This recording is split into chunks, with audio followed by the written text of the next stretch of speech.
This Saturday at 3:30 p.m. Eastern Time, 2:30 p.m. local time in the Central Time Zone, we have a Big Ten football matchup between the 4th-ranked 9-1, 6-1 in Big Ten play Penn State Nittany Lions up against the 6-4, 4-3 in Big Ten play Minnesota Golden Gophers. This game will be streamed on CBS.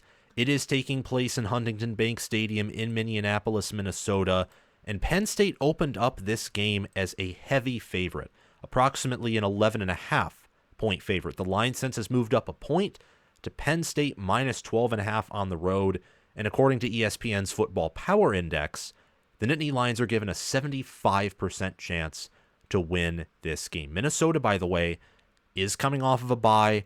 Before that, they lost by 7 points on the road to Rutgers. Penn State is coming off of a few weaker games after losing to Ohio State.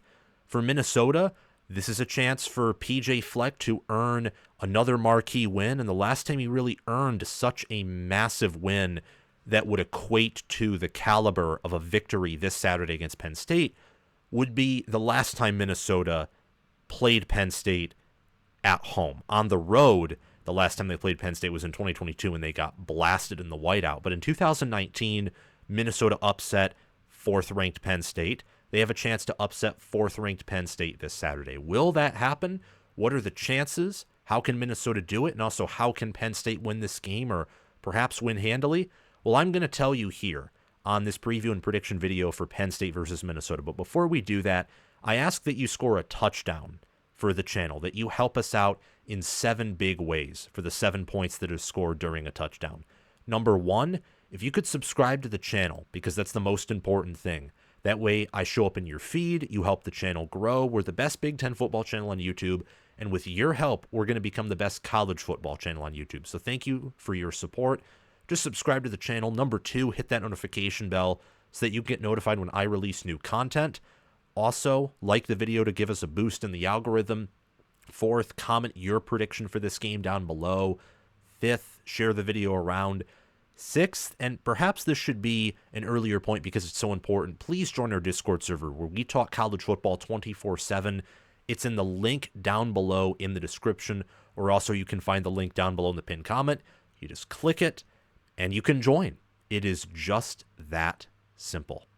It's college football with Sam and with friends in that Discord server where we have over 100 members. We talk college football 24/7, and hitting the notification bell on YouTube is very helpful, but it only gives you so many notifications before it goes dead. And sometimes I upload multiple videos per day. So if you want to get notified when all of my videos drop, join the Discord server and you'll get notified whenever that happens. And then last but not least, it's the extra point. You've already done your duty by getting into the end zone. If you want to support the channel monetarily, subscribe to the Patreon page as a paid member or purchase merchandise via my merchandise store via the link in the description or down below in the pinned comment. You can also just send money via YouTube in the comment section via super chat. But let's get down to earth here and talk about this matchup, which I think is one of the more intriguing matchups of the weekend, because this Minnesota team is scrappy. They've been trending upwards, and Penn State is a team who kind of got exposed against Ohio State, having some major flaws, and that was because Ohio State had a elite defense, a defense that was very good, particularly in the red zone, which matters a whole lot unless you're terrible at allowing explosives, which Ohio State isn't, unless you're Oregon. And Minnesota does have a good defense here. And Penn State has looked better on offense these past 2 weekends against Washington and Purdue, so there's caveats there at the same time as we've seen improvement. Penn State's viewed as 20.7 points better than the average college football team in FPI. They're viewed as 25 points above the average FBS team per S&P+, and they're viewed as 25.2 points above the average college football team per My Potential Power ratings, which do include some of my personal opinions, but also include analytical and statistical data. I like to check my ratings against ratings from other power rating systems to see if I'm far off or not, because S&P Plus and FPI are pretty reliable. So if I'm way off, either I'm ahead of the curve or more likely I could be wrong. And it also includes like Pro Football Focus ratings that, of course, I adjust because those are far from imperfect. It's a lot of different things and more than that that are input into those. So it's something new that I released last year. It's back this season in action, so in a few videos per week, I always like to clarify what that is. Minnesota is viewed as 7.5 points above average per FPI, 7.5 points also above average per S&P Plus, and 4.4 points above average per potential power. The last thing I'll say about potential power, for now, because I'm not as much of an expert on the group of five as I would like to be, and because of the fact that it's not totally computerized yet, it's not as automated as many of these other power ratings models are, I am not including group of five ratings in potential power. Until the playoff occurs, then I will rank one of the group of five teams, the one that makes the playoff, to accurately compare it to the rest of the power four teams that are in. Or maybe two, if Army somehow beats Notre Dame and wins out and also reaches it with Boise State. But just wanted to explain that.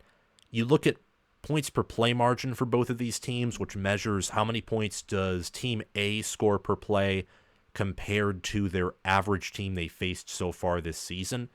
Penn State, on an average basis, scores 0.251 more points per one of their plays compared to one of their opponents' plays. This means that Penn State is not necessarily an elite team by points per play margin standards. That's typically 0.3 or above at the bare minimum, more likely 0.4 or above. Michigan of 2023, Georgia of 2022, and Georgia of 2021, those three teams, all of whom won the national title, and also Alabama of 2020, were teams that had a very high points per play margin of 0.4 or greater. And many of the teams surrounding them were 0.3 or greater. So Penn State, in the traditional sense, is not this super dominant team, but they're a very good team, certainly a top 10 team. And their expected points added margin is 0.209. So that means they are doing a better job of getting downfield, getting into the end zone, getting into the red zone compared to their opponent. And they're also doing a better job defensively of preventing opponents from getting into the red zone or driving down the field compared to how good opponent defenses are at stopping Penn State's offense. Using those explanations on Minnesota, Minnesota has a points per play margin of 0.081. So on an average basis, they do beat their opponent in a play per play basis when it comes to scoring points, which of course is more important, I think, than straight up success rate, even though that's an important statistic to look at. And in expected points added margin, they're pretty close to their points per play margin. 0.084 is their expected points added margin. So both of these teams are winning teams. They're both above average teams. Penn State is just a step higher than Minnesota is. And the strength of schedules that they've played, I was a little bit shocked to see, but not entirely shocked to see, that Penn State had a better strength of schedule than Minnesota. I think a big part of that is that Penn State's played Ohio State, who was viewed as far and away the best team in the Big Ten outside of maybe Oregon, and Minnesota hasn't played Ohio State. They don't play Oregon. They played Michigan, but Michigan is not good this year. Michigan is a above average team at the very best on some days, some moments, more often than not an average, below average, bad, sometimes even a terrible football team. Wide range of outcomes for Michigan, but they are certainly not good. This is the best team they've played so far this season. So Minnesota's strength of schedule is just 74. Game control, how does the average top 25 team, or how would the average top 25 team do against your schedule compared to how you do? Well, Penn State's 13th there. Minnesota is 51st. Minnesota's 35th in efficiency, and Penn State is 10th in efficiency. So again, Minnesota's an above average team, maybe even good, but Penn State's in that great near elite, could be in the elite category here. So Minnesota, it makes sense that they are a double-digit underdog. They are going to have to do some things that they have not done this year. And Penn State is maybe going to have to mess up in some ways that are unusual for a Nittany Lion team in order for Minnesota to pull off this upset. So what's the critical matchup here? Well, I think the critical matchup is Penn State's rushing offense against a Minnesota rushing defense that, to be very blunt, has been disappointing. Minnesota's passing defense is one of the better passing defenses in college football. It is. It got a little bit worked by Rutgers, which is disappointing, but in the aggregate on the year, they've been very impressive. This Minnesota passing defense has. Just quickly checking out some numbers here. Minnesota's passing defense is top 25 in opponent yards per pass attempt, only allowing 6.2, and 14th in opponent yards per completion, only allowing 10.2. The average team pass rating that they allow is a 114.4, which is 23rd, and they're outside of the top 40 in pass attempts per game, completions per game, all that stuff right there, and incompletions per game as well. And they're outside the top 50 in opponent completion percentage. So it's not the perfect passing defense, certainly not, but it's good. It's much improved compared to where Minnesota was last year, where they had some talent in the secondary and they couldn't do anything with it. They have definitely upgraded in passing defense. But you look at rushing defense. Minnesota has improved throughout the year there. I think the defense is balancing out a bit. Pass defense was up here. Rushing defense was below my feet, like through the floor. And now they're kind of converging. But Minnesota is still allowing opponents to average 3.8 yards per carry, which is 37th. They only allow 131.1 rushing yards per game, which is 40th. Not awful numbers, but again, they have not faced a rushing offense that is anywhere close to what Penn State produces. I mean, look at this for Penn State in running the football. They average 5.2 yards per carry, 24th. 196.2 rushing yards per game, 25th. And they've played an Ohio State defense that profiles as, at minimum, a near elite defense, and at best, the nation's best defense. They've played a USC defense that is not what we think of when we think of a USC defense. It's much better than that. They've played a Wisconsin defense that, compared to earlier in the year, is much better now at stopping the run. I mean, look what they did to Oregon. Look what they did to Penn State. And Iowa's kind of an exception there with Caleb Johnson and a healthy Brennan Sullivan, where you kind of get that double, triple threat on the ground depending on what they do. Really impressive rushing offense that the Hawkeyes have. And I think that's a mismatch right there in favor of Penn State. But Minnesota's been improving there, so can they shut that down? And it's not just about shutting down Nicholas Singleton or Katron Allen. It's not about shutting them down. Katron Allen is 654 rushing yards. Singleton is 583. Allen averages 4.7 yards per carry. Singleton averages 6.1. Allen is 5 touchdowns. Singleton is 4. It's also about shutting down Beau Pribula, Drew Aller, and Tyler Warren on the ground. Pribula has 197 rushing yards. Aller has 194. Warren has 157. Pribula and Aller have 3 rushing touchdowns. Tyler Warren has 4. Warren is actually averaging 9.8 yards per carry because against Ohio State and Purdue, he had like 1 carry for over 30 yards. They don't run him a ton, but they do it just enough to keep the defense honest. And he has a lot of power in his step, and he has some underrated speed there too. Aller's done a pretty good job of escaping the pocket, especially up the middle of his offensive line, to gain anywhere from 5 to 10 yards when he doesn't see anything downfield. And Pribula's averaging 7 yards per carry. He had a long run against Purdue, but he's been running the football quite effectively when they put him in those single plays or against Wisconsin for the whole second half. Minnesota has to stop multiple threats. I mainly looked at running back, tight end, and O-line because I think they're going to start using Tyler Warren more in the ground game than they were previously. That's going to take away snaps from Pribula or snaps from Aller on maybe some designed runs. I mean, Warren's just been criminally effective in the Wildcat. And also, he's a good blocker. Same with Penn State's other tight ends. So how does Minnesota stop this Penn State rushing attack? That's the ultimate matchup here. Do their safeties tackle well? Do their linebackers stay gapped sound? Is their interior of the defensive line allowed to get penetration? Are players like John Joyner, Anthony Smith, Danny Strigo, Devin Eastern, I mean, what are they going to do? How are they going to attack a Penn State offensive line that features players like Anthony Donko, Nick Dawkins, and a Penn State offensive line that outside of that Ohio State game has done a good job of holding their own? And even against Ohio State, outside of one series, they did pretty well holding up in pass blocking. And I don't think necessarily that Penn State's rushing offense was the only problem against Ohio State, but it was certainly a problem. So that's the critical matchup here, is Penn State's rushing attack, their tight end room, you look at their offensive line, and then that against Minnesota's defensive line, their linebacker core, and their safety room as well, and really just Minnesota's entire defense. But you don't want your corners tackling all that much, because if they are, well, as Deion Sanders said, that's not a good sign. Let's break down these offenses here. I like Penn State everywhere compared to Minnesota, and I don't think it is hard to see why that is. I don't think so. At quarterback, Penn State has Drew Aller, and you compare him to Max Brosmer, And Brosmer's done a good job. I think Brosmer and Kaliakmanis leaving for their respective schools in the portal in the 2024 preseason, Brosmer coming from New Hampshire to Minnesota, Kaliakmanis from Minnesota to Rutgers. I think that was a mutually beneficial move. Rutgers got a QB upgrade. I think Kaliakmanis is doing a much better job at Rutgers than he did at Minnesota, though part of that may be that, well, he doesn't play 2023 Michigan or 2023 Ohio State, who had generational defenses.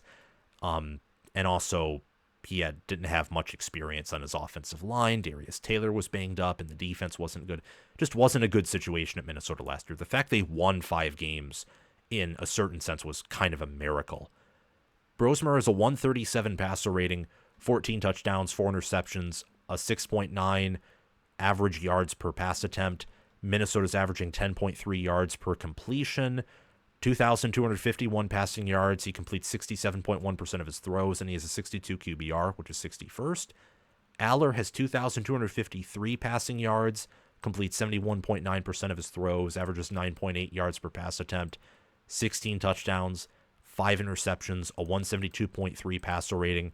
His QBR right now is 11th and 81.5, but he's not far behind anywhere from the 10 to really 3 spot. Like, if he had one good game against Minnesota, an awesome game, and let's say Will Howard had a bad game against Indiana, he would pass Will Howard. It's the same thing with, like, Dylan Gabriel. Although Dylan Gabriel and Oregon are on a bye this week, let's say if they had a bad game against Washington and Aller finished out strong, Aller would finish ahead of Dylan Gabriel in QBR. He's been a very effective quarterback this year. Against Ohio State, he did not have a good game. I think part of that was on his wide receiver core. There were some key drops. I don't think the schematics were great. But also, I don't think he is an elite quarterback. But he is certainly better than Max Brosmer. More mobile. He's taller. He's bigger. He is better in every way compared to Brosmer. Except for maybe the turnovers. Brosmer has 4 picks thrown. Aller has 5. But some of those interceptions were not necessarily Aller's fault. And or he's also played a tougher strength of schedule, which isn't everything, but it's not an indicator of how good a team is, strength of schedule. And that's what I don't like about the whole playoff committee arguments, is like Michigan and Ohio State teams of the past who've done very well have not played tough strength of schedules at first, and yet they were elite, and people knew they were elite in part because of branding, but also how they played. Strength of schedule is a lens to view things. It's a measuring tool, in part. It's not the end-all be-all. So, just for clarification right there. But I think Penn State is ahead at quarterback. The offensive line is either more important than quarterback or certainly second. It is what determines the supporting cast of the offense in part, unless you're so good at every other position that you can kind of hide your offensive line. But neither of these teams are that way. You look at Penn State, they are big, they are tall, they are long, they are disciplined, they are healthy on the offensive line. You have Nick Dawkins at the center, who's a very impressive player. Anthony Dunco is a player I very much like, and he benefits Penn State in the ground game. Olivega Ione, J.B. Nelson. You have Nolan Rucci, who's contributed, Drew Shelton, Sal Wormley. There's a lot of experience on this offensive line. And they're big, they're not undersized, they're a pretty tall unit, and I think that they're better than Minnesota's offensive line right now. Minnesota's allowed 23 sacks. 23 sacks to Brosmer. Aller's only been sacked 9 times. You look at Penn State running the football. They're averaging 5.3 yards per carry. 5.3. And they have 20 rushing touchdowns. Minnesota's 15 rushing touchdowns. They're averaging 3.6 yards per carry. 3.6. So, yeah, I think the numbers bear out that Penn State has a better O-line. They've faced much tougher defenses, so that helps. Although, Minnesota in facing Michigan, although Michigan was injured in that game, I think Michigan, when healthy, probably still has the nation's best defensive line. And Minnesota at the end of the game did a pretty good job against that defensive line. But regardless, Penn State has a size advantage, they have a height advantage, and more importantly, they have a technique and performance advantage on Minnesota there. But Minnesota does have some key players on the offensive line that I want to share with you. I know that Ariante Irsay in the preseason was viewed as one of the best offensive linemen in the entire country. He is pretty good. Quinn Carroll is a player who's pretty good. Same with Tyler Cooper. They're big too, and they're long as well on the offensive line, but something just has not clicked. And I don't know exactly why or what it is, but this offensive line for Minnesota has had its struggles both in run blocking and pass blocking all season long. It's not as good as the PJ Fleck offensive lines that we witnessed in 2021 or 2022. Moving on to the receivers, I like Penn State at wide receiver and tight end more. I also like Penn State more at running back. Darius Taylor has been good, 672 rushing yards, 9 touchdowns for 4.9 yards per carry. But we already discussed Penn State's rushing offense, and they have Allen and Singleton. They just have a better running back duo than what Minnesota has. And I think that's very, very important. And Allen and Singleton are involved in the receiving game. Combined on the season, they have 6 receiving touchdowns. And Darius Taylor on the year, he has 2 receiving touchdowns. He's been very much involved in the passing game. He's actually second in Minnesota for receptions, third in receiving yards. But I like Penn State's running backs better. Tyler Warren has 808 receiving yards, 5 receiving touchdowns. Again, he also has over 100 rushing yards on the ground, nearly 1,000 all-purpose yards. Best tight end in the country, with maybe Harold Fannin Jr. being the only exception. Harrison Wallace, Liam Clifford, Mari Evans, Julian Fleming each have at least 150 receiving yards or more, with Wallace having over 500 and 3 receiving touchdowns. Singleton's involved through the air. Minnesota has a wide receiver in Daniel Jackson, who I like a lot, with 712 receiving yards, 3 receiving touchdowns. Elijah Spencer also has 482 and 4 touchdowns. Jamison Gears, the tight end, along with Lemeke Brockington, are other receivers who have over 200 receiving yards and at least a touchdown, along with Darius Taylor. Simply put, Penn State's offense is better. And you see that not just in the player statistics, but in the fact that Penn State, they are scoring 0.476 points per play, 25th. Minnesota is scoring 0.381 points per play, which is 67th. And you look at yards per play, Penn State's top 10, they're averaging 6.8. Minnesota's only averaging 5.1 yards per play, which is 97th. And then defensively, I would take Penn State everywhere as well except for defensive back. Both corner and safety, I can see an argument for Penn State being better there. But if I had to choose, if I really had to choose, and I couldn't settle for a tie, I would lean Penn State in both of those areas. Again, we already talked about this. Minnesota's top 25 in yards per pass attempt and yards per completion allowed. Penn State, even after facing Ohio State, is still top 10 in those categories, allowing only 5.9 yards per pass attempt, 9.9 yards per completion. They also played USC, Illinois. Illinois is not a world beater on offense, make no mistake about that. And USC isn't this year either. This is one of Lincoln Riley's worst offenses ever. But they still have competency and still have a lot of talent at wide receiver. And facing off against them and Ohio State, and they're still the top 10 in these categories, is pretty impressive. They have a sack percentage of 7.8%, which is 29th compared to Minnesota's 6.36. So Penn State does a better job of getting pressure. And Penn State's rushing defense, we already talked about Minnesota's, but Penn State is 13th in opponent yards per carry, allowing 3.2. They only allow 100.2 rushing yards per game, which is 9th, and 6.7 rushing first downs per game, which is 21st. So I think Penn State, especially up front, is the superior team. Pay attention to these players on defense. Again, Jod Joyner, Anthony Smith, Jack Henderson, Danny Strigo, Devin Eastern. These are Minnesota players. All of them except for Jack Henderson, who's a safety, are defensive linemen. They all have 2 sacks or more. Joyner has 7 passes defended, also has 2 forced fumbles. He is a force to be reckoned with. Coy Parrish leads Minnesota with interceptions. Justin Wally leads the team in passes defended, and he also has 2 interceptions. Ethan Robinson has 3 interceptions and 7 passes defended. Minnesota on the year is 16 interceptions, 47 passes defended, 7 forced fumbles, 4 fumble recoveries, and 19 sacks. And their leader in tackles is Cody Lindenberg, linebacker, who has 76 total tackles, a sack, a pick, and 6 passes defended. For Penn State defensively, pay attention to these players.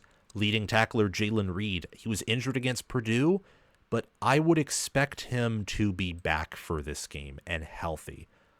unless there's something that I haven't heard. But leads the team in total tackles with 60, 1.5 sacks, a forced fumble, 3 picks, and 2 passes defended. Pay attention to Abdul Carter at defensive end and Deni Dennis Sutton, who combined have 11 sacks, 6 passes defended, 3 forced fumbles, and 64 total tackles, and several more TFLs. They are a vicious defensive end duo, edge duo.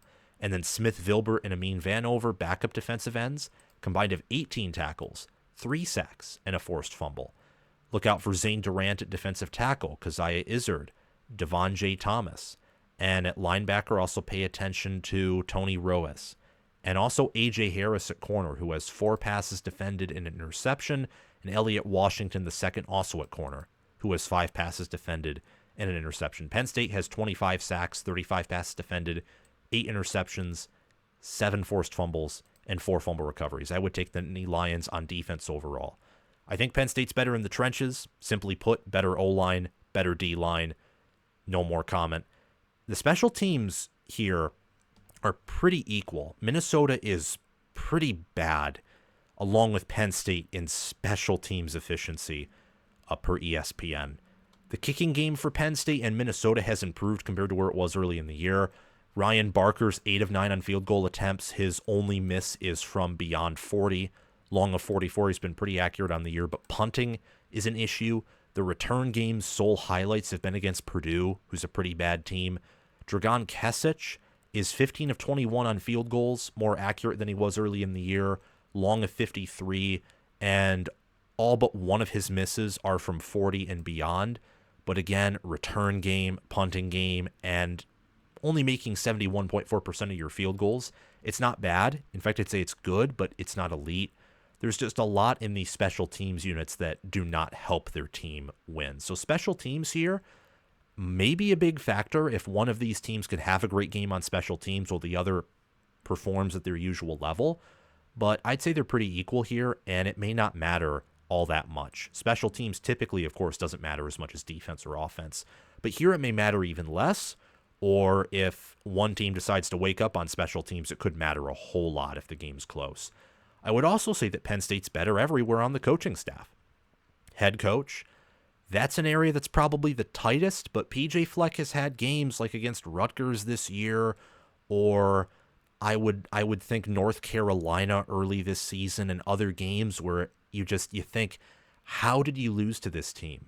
Or in the case of maybe, let's say, Michigan and maybe a little bit Rutgers, it's not how did you lose, it's we need more wins like this, and why can't you achieve them? It's similar in my mind, though obviously a more Walmart version compared to James Franklin's struggles at head coach, where PJ Fleck and Franklin do a pretty good job of winning a lot of the games they're favored in, but when they're an underdog, or when they meet up against a team that has more talent than they do, even if it's by the slimmest of margins, or if they have to go on the road and play a team with similar caliber talent, there are struggles.